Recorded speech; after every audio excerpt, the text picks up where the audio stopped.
Star hotels ಮೇಲೆ raid ಇಲ್ಲಿಗೆ ಮುಗಿದಿಲ್ಲ, ಇದು ಮುಂದುವರಿಯುತ್ತಂತ ಆರೋಗ್ಯ ಸಚಿವ ಯುಟಿ ಖಾದರ್ ಎಚ್ಚರಿಕೆಯನ್ನ ಕೊಟ್ಟಿದ್ದಾರೆ. ಇನ್ಮುಂದೆ ಆಗಾಗ ಈ ತರ ರೇಡ್ ನಡೀತಾನೆ ಇರುತ್ತೆ ಅಂತೇಳಿ ಎಚ್ಚರಿಕೆಯನ್ನ ಕೊಟ್ಟಿದ್ದಾರೆ. ಕಳ್ಳಾಟ ಆಡೋರಿಗೆ ಆರೋಗ್ಯ ಸಚಿವ ಯುಟಿ ಖಾದರ್ ವಾರ್ನ್ ಮಾಡಿದ್ದಾರೆ. ಕೆಲ ಹೋಟೆಲ್ಗಳಲ್ಲಿ ಕಳಪೆ ಆಹಾರವನ್ನ ಪೂರೈಕೆ ಮಾಡಲಾಗ್ತಾ ಇದೆ. ಲ್ಯಾಬ್ನಿಂದ ವರದಿ ಬಂದ ಬಳಿಕ ಶಿಸ್ತು ಕ್ರಮವನ್ನ ತೆಗೆದುಕೊಳ್ಳಲಾಗುತ್ತೆ ಅಂತ ಆರೋಗ್ಯ ಸಚಿವ ಯುಟಿ ಖಾದರ್ ಮಂಗಳೂರಲ್ಲಿ ಮಾಹಿತಿಯನ್ನ ಕೊಟ್ಟಿದ್ದಾರೆ. ಈಗಲೂ ಆಹಾರ ಸುರಕ್ಷತಾ ಪ್ರಾಧಿಕಾರದವರು ಇವತ್ತು ಎಲ್ಲ ರೀತಿಯಲ್ಲಿ ಯಾವ ರೀತಿ ಊಟ ಉಪಚಾರ ಇವತ್ತು ತಯಾರಾಗ್ತಾಯಿದೆ, ಅದು ಆರೋಗ್ಯವಂತಕ್ಕೆ ಪೂರಕವಾಗಿದೆಯಾ, ಆರೋಗ್ಯಕ್ಕೆ ಮಾರಕವಾಗಿದೆಯಾ ಅಂತ ನೋಡಿಕೊಳ್ಳಲಿಕ್ಕೆ ಇವತ್ತೆಲ್ಲ ಕಡೆ ಇನ್ಸ್ಪೆಕ್ಷನ್ ಮತ್ತು ರೇಡ್ ಇವತ್ತು ನಡೆಸ್ತಾ ಇದ್ದಾರೆ. ಭಾಳಷ್ಟು ಹೋಟೆಲ್ಗಳಲ್ಲಿ ಹಲವಾರು ವಿಚಾರ ಇವತ್ತು ಗಮನಕ್ಕೆ ಇವತ್ತು ಬಂದಿದೆ. ಅದರ ಜೊತೆಯಲ್ಲಿ ಇವತ್ತು ಬೆಳಿಗ್ಗೆ ಮ್ಯಾಕ್ಡೊನಾಲ್ಡ್ಸ್, KFC ಮತ್ತು ಸಬ್ವೆ ಇಲ್ಲಿಯ ಔಟ್ಲೆಟಿಗೂ ಮತ್ತು ಇಲ್ಲಿಯ ಸೆಂಟ್ರಲ್ ಕಿಚನಿಗೆ ಕೂಡ ಇವತ್ತು ತಪಾಸಣೆ ನಡೆಸಿ ಅಲ್ಲಿಂದ ಸ್ಯಾಂಪಲ್ಗಳನ್ನ ತೆಗೊಂಡು ಇವತ್ತು ಬಂದಿದ್ದಾರೆ.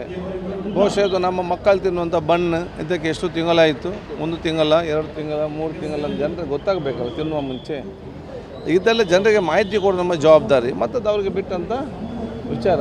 ಆ ಮಾಹಿತಿ ಈಗ ಟೆಸ್ಟಿಗೆ ಹೋಗಿದೆ, ಟೆಸ್ಟಿಗೆ ಹೋಗಿ ಲ್ಯಾಬ್ ರಿಪೋರ್ಟ್ ಬಂದ ತಕ್ಷಣ ಮಾಹಿತಿಯನ್ನು ನಾವು ಕೊಡ್ತೇವೆ.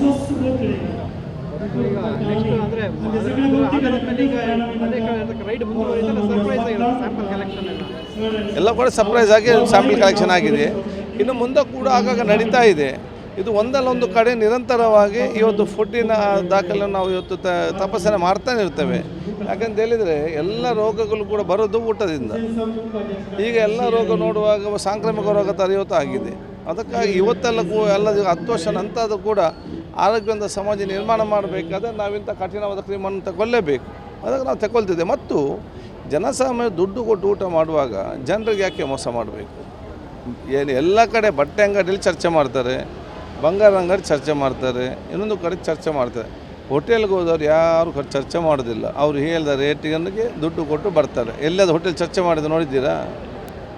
ಜನರು ಅಲ್ಲಿ ಯಾವುದೇ ಚರ್ಚೆಯಲ್ಲಿ ದುಡ್ಡು ಕಟ್ಟುವಾಗ ಇವರು ಅವರಿಗೆ ಆರೋಗ್ಯವಂತ ಊಟ ಕೊಡಬೇಕಾ ಬೇಡವಾ? ಇದು ನಾವು ಹೇಳಬೇಕಾ? ನಾವು ಪೊಲೀಸ್ ಕೆಲಸ ಮಾಡಿಕೊಂಡು ಹೋಗಿ ಇದರಲ್ಲಿ ಹೇಳುವಂಥ ಅಗತ್ಯ ಇತ್ತಾ? ಸ್ವಯಂ ಪ್ರೇರಿತವಾಗಿ ಅವರೇ ಆಲೋಚನೆ ಮಾಡಬೇಕಲ್ಲ ಪ್ರತಿಯೊಬ್ಬರು ಕೂಡ. ಅದು ಅವರ ಸಾಮಾಜಿಕವಾದ ಜವಾಬ್ದಾರಿ ಅಲ್ವಾ?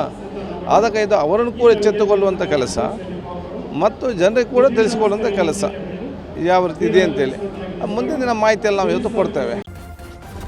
ನ್ಯೂಸ್ ಫಸ್ಟ್ ನಿರ್ಭೀತಿಯಿಂದ ನಿಮ್ಮ ಪರವಾಗಿ.